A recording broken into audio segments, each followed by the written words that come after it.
এমন জায়গা থেকে ইসলামে এসেছি, যে অবস্থান থেকে বা যে সময়টাতে এসেছি, এটা সম্পূর্ণই আমি এই তিনটা জিনিসকে ব্যবহার করে এসেছি। আমি 29 বছর পর্যন্ত আমার আকলটাকে, আপনারা যেটা বলছেন আমি বিবেক বলি, বুদ্ধি বলি, এতদিন বলে জেনে আসতাম যে আমি 29 বছর আমার সমাজ, আমার পরিবার, মানুষের আচরণ, এগুলো অবজারভেশন করেছি, অ্যানালিসিস করার যেটুকু আমার ক্যাপাবিলিটির মধ্যে ছিল আমি করেছি।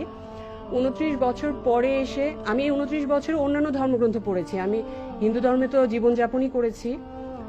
এরপরে আমি প্রথম হিন্দু ধর্মের মানে ধর্মগ্রন্থগুলো পড়া শুরু করলাম, এটা অনার্স ফার্স্ট ইয়ারে। তারপরে আমি বাইবেল পড়লাম। আমি জাপানের শান্ত ধর্ম নিয়ে পড়ালেখা করেছি, মানে তুলনামূলক একটা আলোচনার পড়ালেখা আমি করেছি।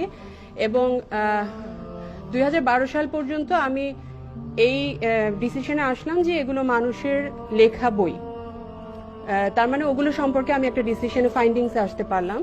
এরপরে 2012 সালের পরে যেটা হলো, আস্তে আস্তে আমি আমার চারপাশ বা বাকি জ্ঞানগুলো আমি গ্রহণ করা শিখলাম। 29 বছর পরে এসে আমি প্রথম কোরআনের বাংলা অনুবাদ পড়লাম। তারপরে আমি কোরআনের বাংলা অনুবাদ পড়লাম, মানে এই না যে আমি একদম 114টা সূরা সবগুলো আয়াতের একদম পুঙ্খানুপুঙ্খ বাংলা পড়েছি, তা না। আমার চোখের সামনে যখন যেটা এসছে আমি পড়েছি। এর সাথে আমি হাদিস, যে কয়টা হাদিস আমার চোখের সামনে এসেছে আমি পড়েছি। আমি খুব বিচার বিশ্লেষণ করি, এরকম না যে কোনটা সহি, কতটুকু আছে, কিন্তু কোনটা আমি রিসিভ করছি বা রিসিভ করছি না, যেটা আমার মনে হয়েছে যে না, এটা মনে হয় আমার এত প্রিয় নবী করিম সাল্লাল্লাহু আলাইহি সাল্লাম, তার কাছ থেকে এরকম আসার কথা না, তখন আমি সেটা একটু দূরে সরিয়েছি। তো তার মানে কিন্তু আমি কোরআনের আয়াতগুলো যখন বোঝার চেষ্টা করেছি, তখন বারবার আমার একটা প্রশ্ন ছিল, আল্লাহ কেন এটা বলছেন? আল্লাহ কেন আমাকে বললেন তোমাকে এটা পালন করতে হবে? আমি নিজের মনে প্রশ্ন করেছি। কখনো আল্লাহ সাহায্য পেয়েছি, তিনি আমাকে সাহায্য করেছেন বুঝতে। কখনো স্বপ্ন দেখেছি, জানি না এটা সবাই বিশ্বাস করবে কিনা। এবং আমি আমার এই 29 বছরের লেখাপড়ার ভিত্তিতে আমার যে বিবেক, বুদ্ধি বা আকলটা তৈরি হয়েছিল, সেটার ভিত্তিতে আমি ইসলামকে 16 দিন, 1 মাস পড়েছি। 16 দিনের মধ্যে আমি বুঝতে পেরেছি, আমি ইসলাম ধর্ম গ্রহণ করেছি। এবং আমাকে পরিবার বা বিভিন্ন জায়গা থেকে বলা হয়েছিল দরকার নেই।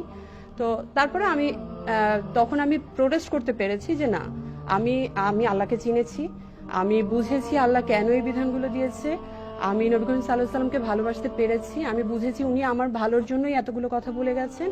সুতরাং আমি আজকে থেকে তাকে তার ওবিডিয়েন্ট হব, বাধ্যতা স্বীকার করলাম, আমি আত্মসমর্পণ করলাম এবং বাধ্যভাবে আমি চলার চেষ্টা করবো যখন যেটুকু বুঝে এসছে।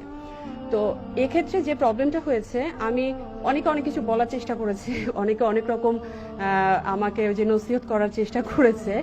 তো যেটা হয়েছে, আমার যে নিজস্ব একটা বুদ্ধি বা বিবেকের জায়গাটা ছিল, আমি কিন্তু ঠিক যতক্ষণ পর্যন্ত না আমি মানসিকভাবে বুঝতে পেরেছি যে হ্যাঁ, আমার কমন সেন্স যতক্ষণ পর্যন্ত না সায় দিয়েছে, আমি কিন্তু গ্রহণ করতে পারিনি।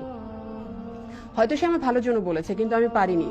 কারণ ছিল যে আমার নিজস্ব একটা কমন সেন্স, আমার একটা নিজস্ব বুদ্ধির জায়গাটা তৈরি হয়েছিল বা আকলের জায়গাটা তৈরি হয়েছিল।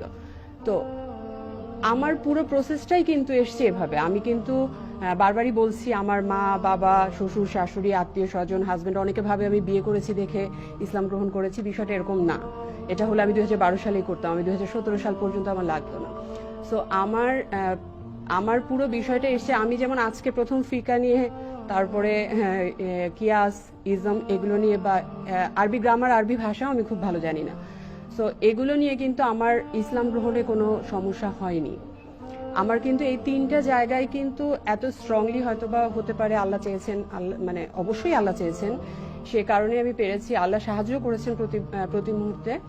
তো এই তিনটা প্রসেসের মাধ্যমে কিন্তু আমার 3 বছরের জার্নিটা, আমি যখন বুঝতে পেরেছি হ্যাঁ, আমার এখন আমার আজকে থেকে নামাজ পড়া দরকার, সেদিন থেকে আলহামদুলিল্লাহ আমার 14 মাস নামাজ কখনো কাজা হয়নি। এটা আমি অহংকারের জন্য বলছি না, 14 মাস কাজা হয়নি। তারপরে যেটা হয়েছে, অফিস বা পারিপার্শ্বিক কারণে কাজা হয়েছে, বাট আল্লাহর রহমতে এখনো আমার নামাজ কখনো ছুটে যায়নি, কোনো ফরজ নামাজ। তারপরে আমি যখন থেকে বুঝতে পেরেছি যে আমি পর্দা করতে চাই বা আমার আল্লাহর বিধান আছে, পর্দা করতে হবে, আমি করেছি। তো প্রত্যেকটা জিনিস কিন্তু আমার কমন সেন্সের সাথে জড়িত ছিল, এটা কেউ আমাকে বাসা থেকে জোর করে করাতে পারেনি। তো এই জিনিসটা কিন্তু ইম্পর্টেন্ট হচ্ছে তাদের জন্য। অবশ্যই আমি বলবো যে আলেমদের যে জ্ঞানের জায়গাটা বারবার যেটা আসছে, আলেমদের জ্ঞানের জায়গাটা তো অবশ্যই থাকতে হবে, নইলে এই জিনিসগুলো পৌঁছাবে কিভাবে? তিনি যদি একজন যদি কোরআন যদি অনুবাদই করতে না পারে, আমার মতো কোরআনের বাংলা পড়বে কিভাবে? আমার তো একটা ভালো অনুবাদ দরকার, ওটার জন্য অবশ্যই জ্ঞান থাকতে হবে। কিন্তু ইসলামকে ধারণ করতে হবে।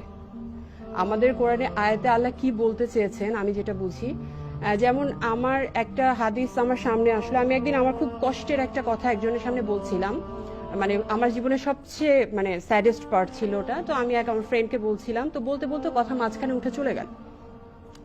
তো ওই দিন আমার খুব মনটা খারাপ হলো। আমি অফিস থেকে বাসায় গেলাম, গিয়ে এমনি পড়ছি হাদিসের বই, পড়তে পড়তে একটা হাদিস আমার সামনে আসলো যে নবী করিম সাল্লাল্লাহু আলাইহি সাল্লাম একটা এরকম একটা ঘটনা ছিল যে তিনি বসেছিলেন, একজন এসে সমস্ত কথা বলল, তারপরে সে চলে যাওয়ার পরে নবী করিম সাল্লাল্লাহু আলাইহি সাল্লাম ওখান থেকে উঠলেন। তো তার বর্ণনাটা ছিল এরকম, কেউ যদি তোমার কাছে কোনো কথা বলতে আসে তার কথা অর্ধেক রেখে উঠে যেও না। আমার জানার মতে আপনাদের এই হাদিসটা সবাই হয়তো বা জানার কথা। তো আমার তখন একটা ফিলিংস আসলো যে যে মানুষটা 1500 বছর আগে আমার এই ছোট্ট একটা অনুভূতির খবর রেখে গেছে, তাকে আমি মানবো না কেন?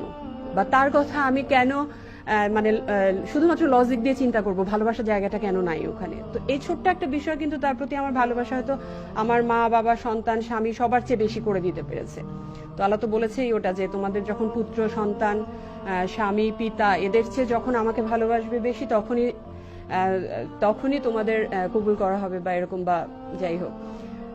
তো সেই জায়গা থেকে আমি যেটা ফিল করছি যে ইসলামের একাডেমিক সাইডটা তো অবশ্যই দরকার আছে, কিন্তু দাওয়াতের ক্ষেত্রে আমার নিজেকে ফিল করতে হবে, আমার কমন সেন্সের জায়গাটাকে ওখানে আস্তে আস্তে ইসলামের সুন্দর জিনিসগুলো ঢুকানোর ব্যবস্থা করতে হবে। আমি যদি আমার সন্তান বা আমার স্টুডেন্টদের মধ্যে ইসলামের সুন্দর জিনিসগুলো ঢুকিয়ে দিতে না পারি ওদের ব্রেনে, এখন তো অনেক কিছু আছে, সাইডের অনেক জিনিসপত্র আছে যেটা আমাদেরকে আনস্টেবল করে দেয়, সবসময় ইসলাম থেকে দূরে সরিয়ে দেয়। তো আমরা যদি ওদেরকে ধীরে ধীরে ইসলামের সৌন্দর্যগুলো যদি ওদের মধ্যে ইনপুট দিতে পারি, তাহলে কিন্তু ওদের চিন্তা করার জায়গাটা বাড়বে, ওদের ওই সেন্সটা আপগ্রেড করবে, তখনই কিন্তু আমি কোরআন এবং হাদিসকে আপন করে নিতে পারবো, তার আগে পারবো না। তো থ্যাংক ইউ।